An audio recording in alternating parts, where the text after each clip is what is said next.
Көмек болсымен бір-ақ тартады. Артынан шағын ғана көресің. Ондай бар. Не деген тәртіп?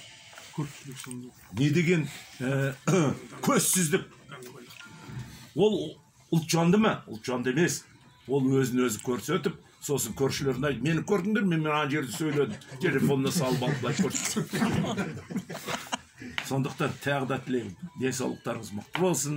Алдымызда жұмыс оңай емес, жұмыс ауыр. Неге десеңіз, мінекей, бір қадам кішкене ғана жасайық деп, анау кеше кесіп қойған ғимаратты бермеді. Мына жерге келіп, енді мына қамыстың астында, көлеңкеде әйтеуір сөзін сөйлеу.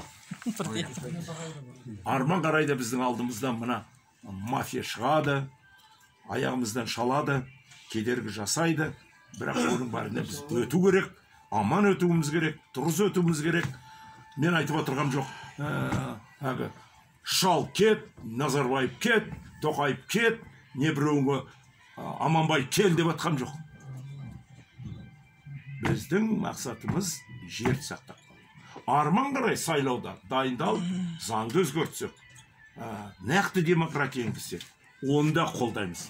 Сіздермен бірге барып қолдаймыз. Бірге сөйлейміз, бірге айтамыз пікірімізді. Менің ізгі тілегім осы. Рахмет сіздерге. Рахмет. Осымен жиналыс аяқталды деп.